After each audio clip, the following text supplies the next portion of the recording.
boys and girls, and welcome to Gordon Guitar. Ollie, been there before many times, and he will be back as well. But this time we have perfect timing. Perfect timing is great in life, and this song is also great. So we're gonna look at this 4-chord song. We have this melody going on. We also have a string pattern that is used here in this song. It could be used if you wish. So let's start this one up. We have the capo set here on the 3rd fret. That will be the easiest scenario for us with the easiest chords and melody. So capo on 3rd, let's look at the chords. So we have the G first, that is 3rd on E, 2nd on A, open D, open G, 3rd B, and 3rd E. B minor, that's a bar chord. You place the bar on the 2nd fret, and you don't have to bar the last E string here. And then we have the 4th D, 4th G, and 3rd B. Next chord is A, so that is open A, 2nd D, 2nd G, 2nd B, and open E. And then we have the E minor. So that is open E, 2nd A, 2nd D, open G, open B, and open E. All right, so that's the chord progression here: G, B minor, A, and E minor. Okay, so let's take a look at this melody here, chord by chord, starting with the G. And the setup here for this melody here will be 3rd fret on E string and 2nd on G. That's what you need, okay? So you're gonna play this part.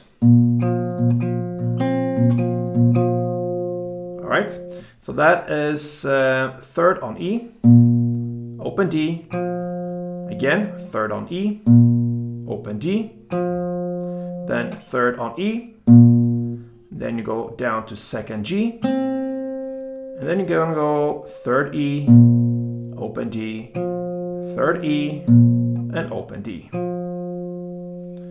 So really work with this alternate picking, so to speak, or yeah, you alternate between 2 different notes mostly in this patterns here. So that's the G part. Next is the B minor. You don't hold the chord as it is when we play the strumming later. You're gonna hold this grip, all right? So that will be 7th on E and 5th on A. That's it. So I'm gonna play this part. All right. So you're gonna utilize both the 5th A and the open D string here. And this is actually the same notes, but it gives different effects here. This open D string gives this airy feeling. And if you listen to the song, it's actually why it's playing there as well. Perhaps you don't hear it, but a very, like a trained ear can hear that it's 2 different places. You play the same note because of this airy effect. So that's the reason for it. So you're gonna play 7th on E, then 5th A, 7th E, 5th A. Then comes 7th E again, open D, 7th E, 5th A, 7th E, and open D. So basically you could just alternate 7th E with 5th A and just play that through for like 6 times, but the best effect and how it's done is to incorporate the open D as well on the 3rd and last time, so to speak. So that's the B minor part. Then we have the A. Again, you're not gonna hold the A chord when we strum it. You're gonna hold this grip to start with, okay? So you go from here to this, and that is 5th on E and 5th on A. And you can also add the 4th on D. You're gonna use that not to begin with, so I just mentioned these 2 first because from this position here, it could be hard to go and get everything right there immediately, because you need to really be spot on here to get the right timing. Like perfect timing has the title here. So you can start with this and then add this just a second after or so. But this is the most important. This is what you're going to start to work with. So this is the full grip. That will be like this.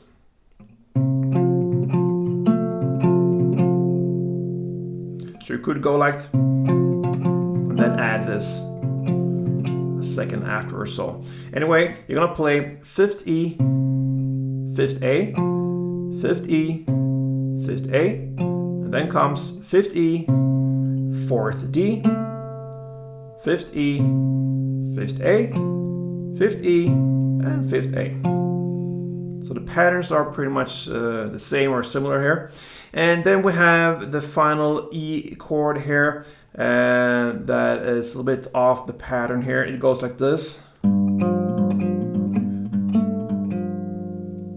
So that is pretty much open strings there to begin with. So you're gonna stay around this area on the 5th position here, and you're gonna play open E, open D, open E, open D, then open E, 5th D, open E, 4th D, open E, and open D. Yes, so there you have it. That's the melody here. Slowly, it goes like this.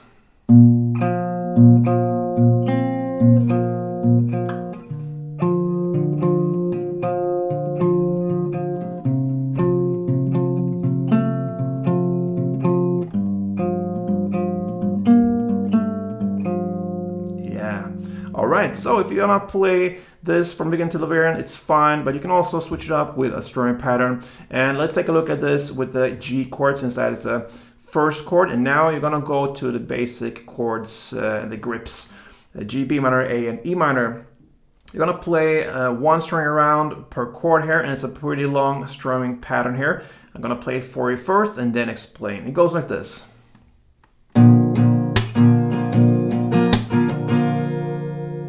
Right? So that's what I'm using for this one. That's what I think match up with the rhythm here and how the notes goes and everything. So you could of course play different pattern here. Sometimes it's just the feel that gives you the pattern. You can play in different ways.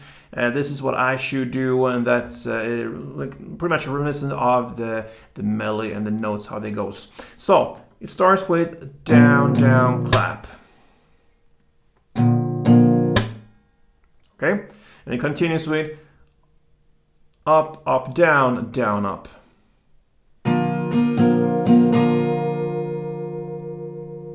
So down, down, clap, up, up, down, down, up.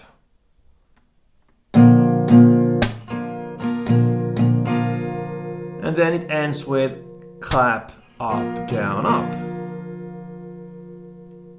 So down, down, clap, up, down, up, clap, up, down, up.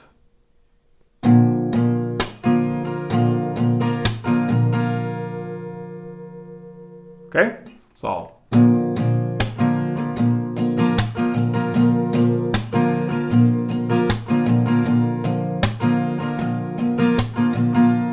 So I'm gonna play one of these per chord, and that will sound.